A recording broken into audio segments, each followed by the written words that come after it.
Good morning, everybody. Welcome to another episode of Vietnam Innovators. I'm your host, the co-founder and CEO of Vietcetera Media, Hảo Trần.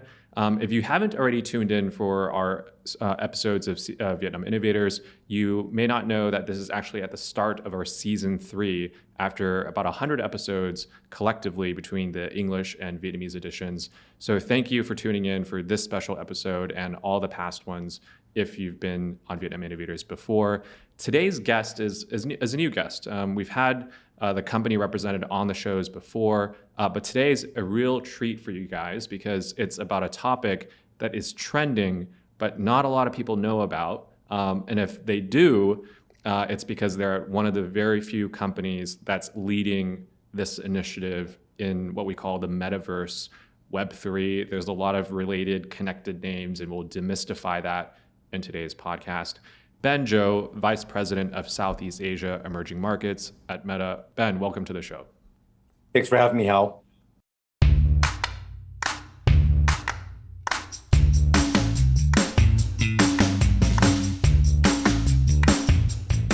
We're going to jump straight into it, which is, what is Meta's vision for the Metaverse? Let's get those bullet points down and hear it from straight from you, Ben. Yeah, sure. So let me demystify what the Metaverse and what we're trying to build for. And my daughter, actually, she's 16 years old. So she asked me this question around, Daddy, what is the Metaverse? So I'll share how I explained it to her. Look, right now we look at screens just like how we're doing this interview through a screen. It's mostly 2Ds. It's good, but it's, and we're able to see, we can see it through our smartphones, whether that's content, you can hear it. You can read through it through text, video, or photos. But what if you can imagine a world where you can be part of the experience? You can be in the experience. So the immersive experience is where I think the Metaverse is. And there's going to be many, many virtual spaces around different type of experiences on the Metaverse. And just to be clear, Meta, we're not building the Metaverse. We're actually building for the Metaverse. And we believe that's the next evolution of social technology where we can bring people closer together. Awesome. Thanks for clarifying that, Ben. And it sounds like your 16-year-old daughter may know more than the average person being close to you, obviously. So we're excited for more insights to be shared today. Which leads me to my second question, which is the decision for Facebook to, and for those of you, obviously, that use Facebook, you know that nothing's fundamentally changed about the actual Facebook platform, but the name of the parent company has changed.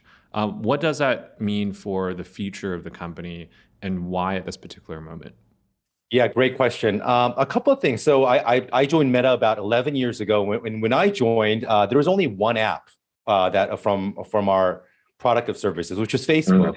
But as you know now, we have many different platforms that serve billions of communities. We have Facebook, obviously. We have Instagram, Messenger, WhatsApp, and then now our kind of VR or AR headsets that we're releasing. So we have many different platforms. Our company name was Facebook, but at the same time, one of our app was named Facebook. So there's a lot of opportunity to clarify that. And so that's one thing. I think the other thing, naming it as Meta, is we're now putting a really strong stake in the ground that we believe this is the future. And we want to build for the future. Before, how we brought people together was mostly through desktop, web, and then mobile, right? Where you use through apps, you can text people, you can upload your photos, interact through video calls like this. But the next evolution will be around immersive experiences in the Metaverse, and we want to make sure that we're able to build for that. So we changed the name, but the thing that hasn't changed is our vision. So our vision has always been around, hey, let's bring the world closer together and give people the power to build meaningful communities that matter to them. And I think the Metaverse opportunity is going to really accelerate that because, nothing beats being with a person in person, right? But I think there's much more of an immersive experience that we can provide through the Metaverse versus what we have now, which is more of a 2D experience. All right, Ben, so we're going to move on, which was, the topic of access. You mentioned that Meta is building for the Metaverse, not the Metaverse. I think that's an important distinction because there's a lot of players in the whole scope of the Metaverse. Maybe you can talk about the roadmap for achieving that, because it's still very conceptual, still a lot of early players. Where does Meta fit in that whole journey for building the metaverse? Yeah, great question, Hal. I think, so if we backtrack, let's say 30, 35 years ago, when internet just became accessible, there was not really one company that built the internet, right? There were many companies, many platforms, many developers, creators, even governments and NGOs had a big role of building for the internet. And I think that's where we are for the metaverse. I think we're very, very early in the journey.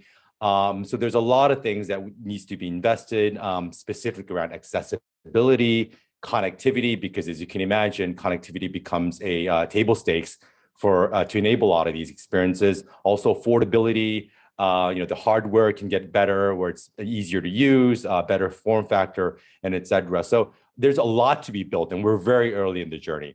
I think where we fit in is that we again, around our mission is around bringing people closer together and giving people the power to build community. And what that is, an increase of presence. So imagine if we were doing the interview like this on a 2D screen, imagine if it felt like you and I are sitting next to each other in the metaverse, right?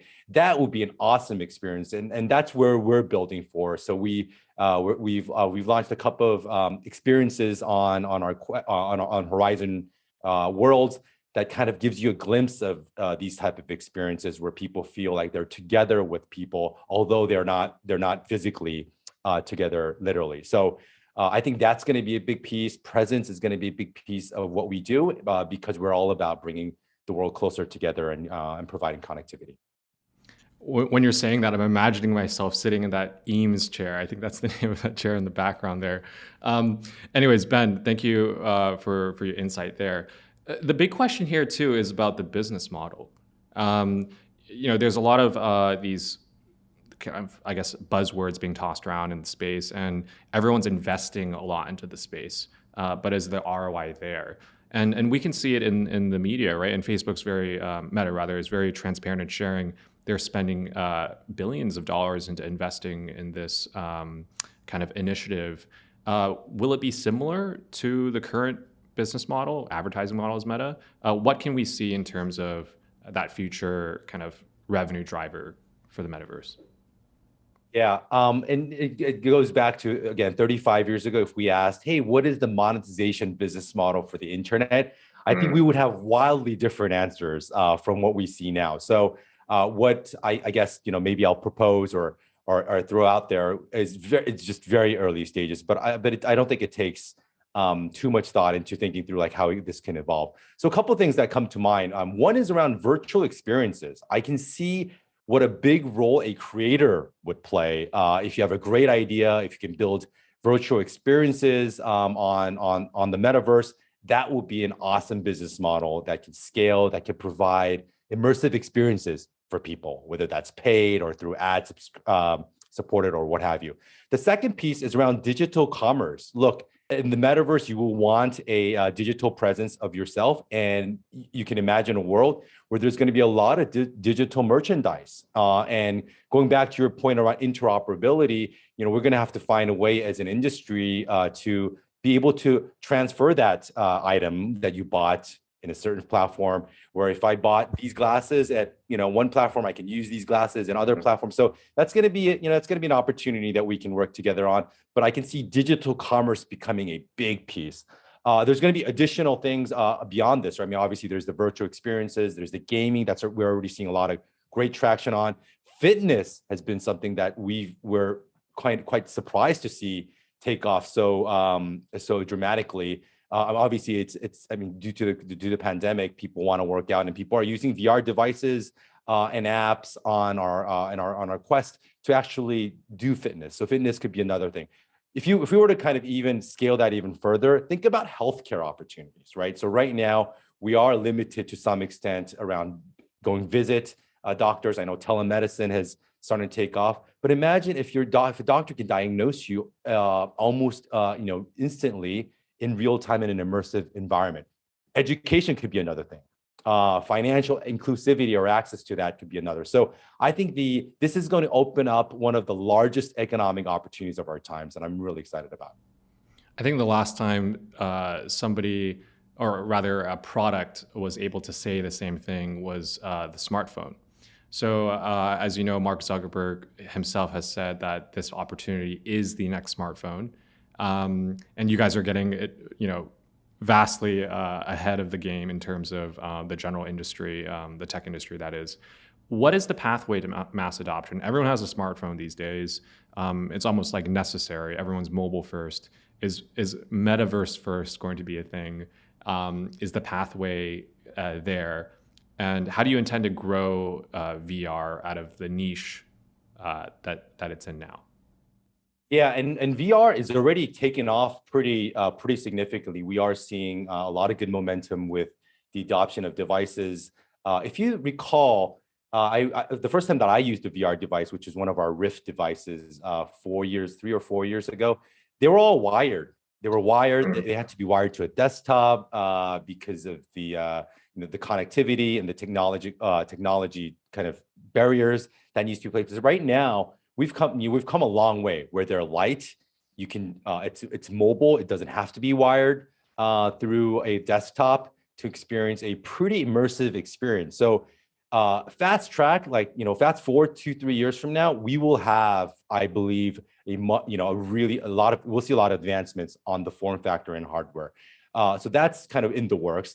Obviously, we talked about connectivity being a big piece, right? If you want to deliver an immersive experience through these devices, whether it's VR or AR, reliable, affordable, fast connectivity is essential.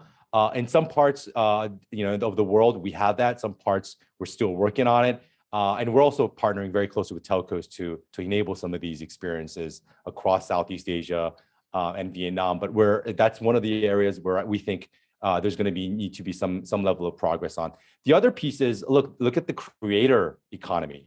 I think it's never been a better time to be a creator. If you're a creator with an awesome idea, then like the metaverse is going to be the biggest opportunity where you can scale your ideas, not just to your neighborhood or to your country, but around the world. And I think that's going to unlock a lot of opportunities for people who are just who are creators.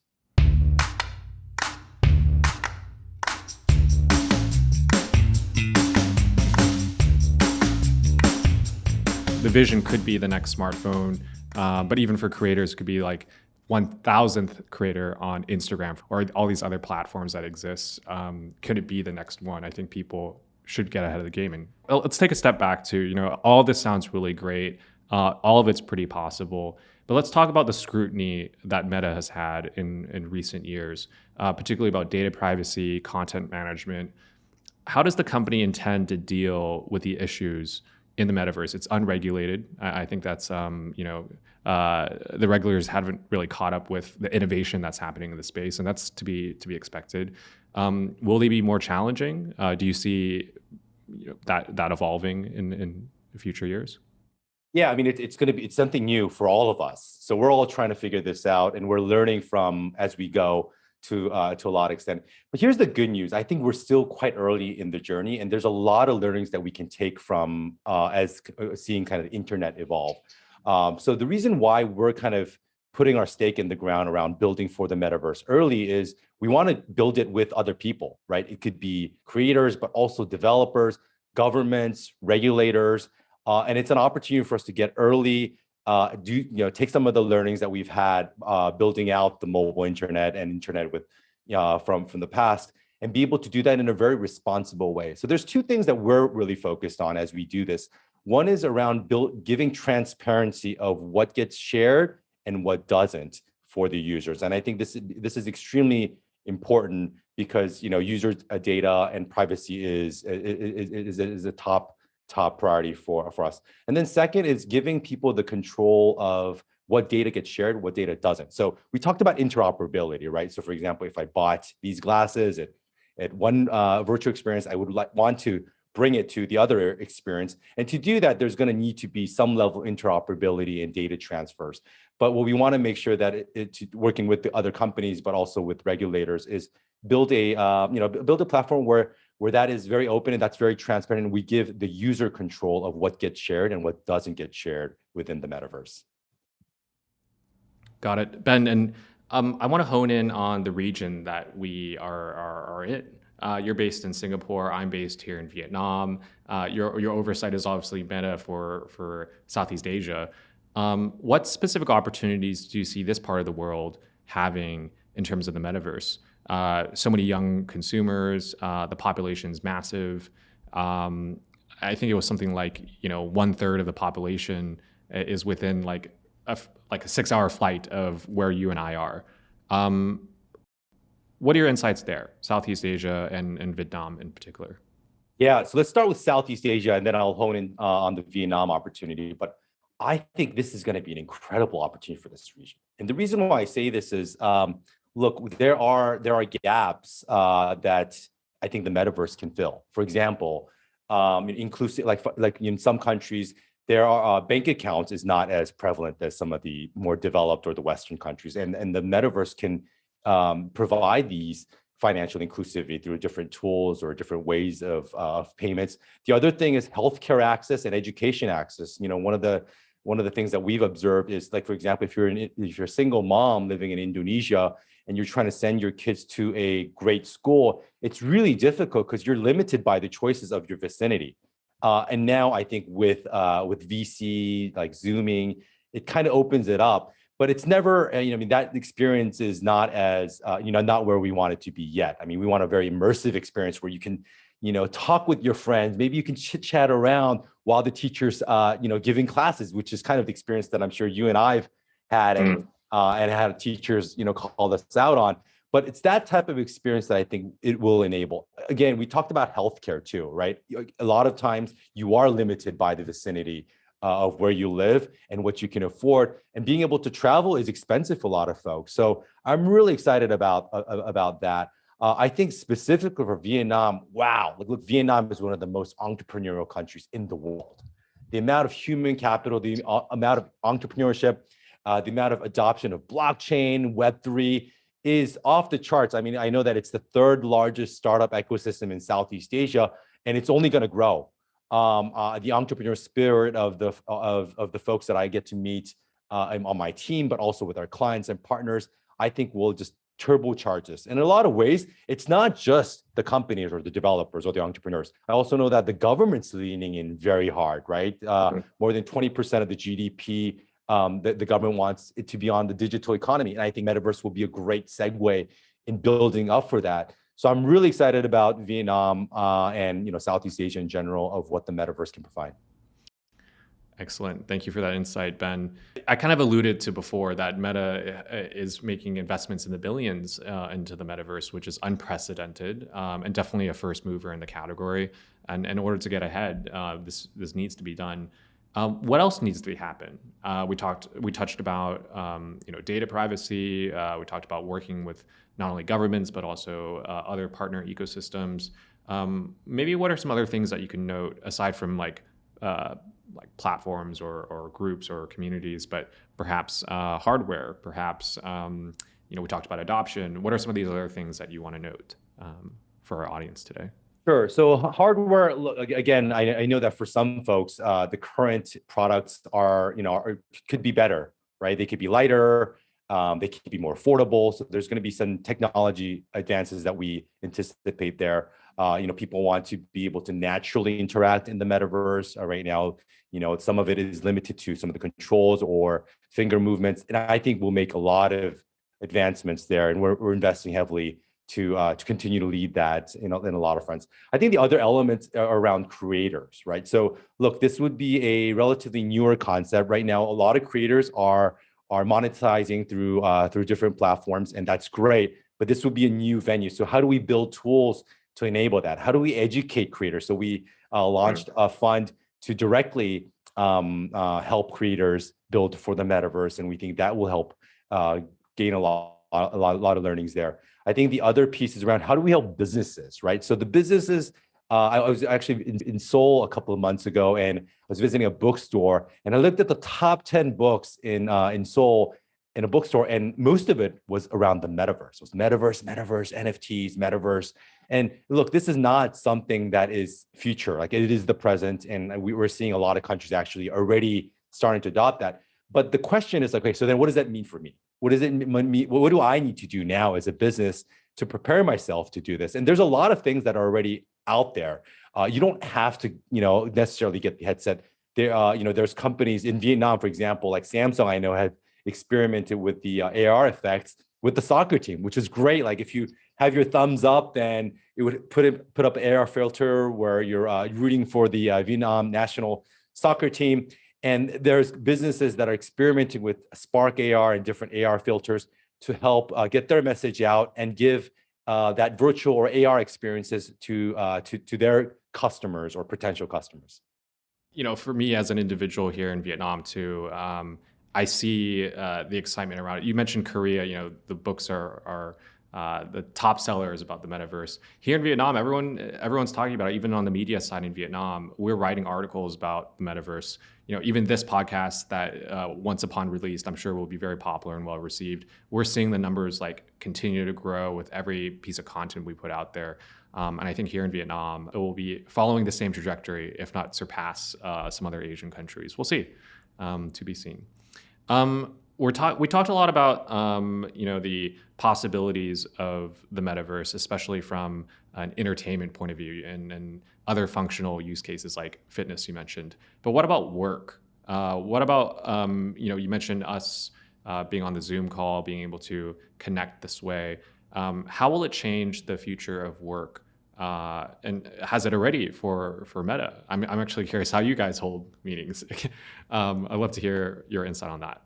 Yeah, sure. So we actually have a platform called Horizon Workrooms, which gives you a glimpse of what the future of work in the metaverse can look like. So what this is it's an app, it's an experience in the Quest experience from our VR headset. You put it on, and there's a virtual self of you who you can configure.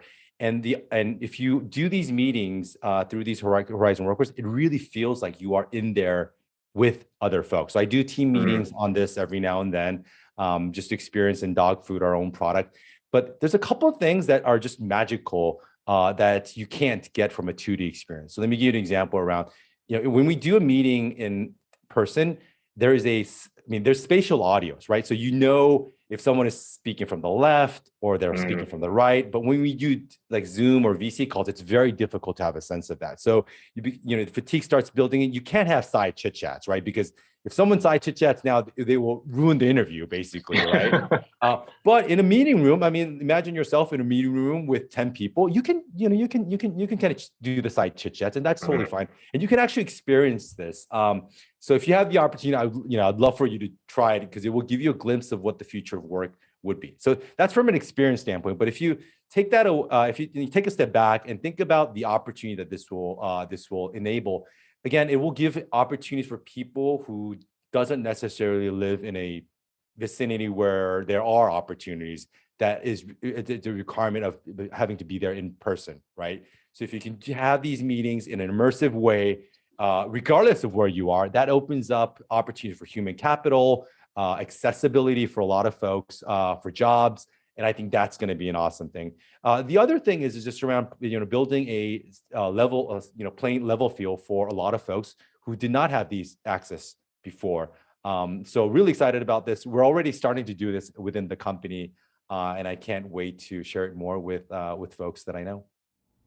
Excellent. Well, Ben, we mentioned all the investment and effort and time into future building for this metaverse. I always ask at the end of my shows on Vietnam Innovators, are you guys hiring for this role, for this kind of initiative? I'm sure you guys are. And what are the kind of talents that are interested in being part of the metaverse these days?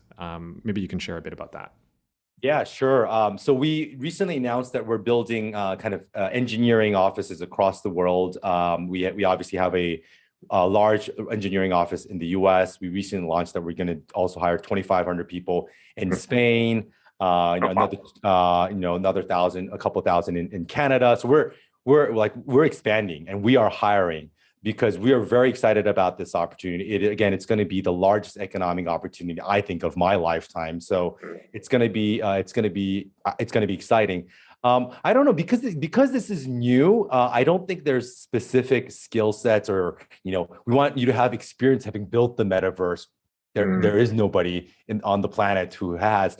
So I was about to say, yeah. So maybe just a couple of, I think, things that we have as values, like curiosity. I think is going to be really important.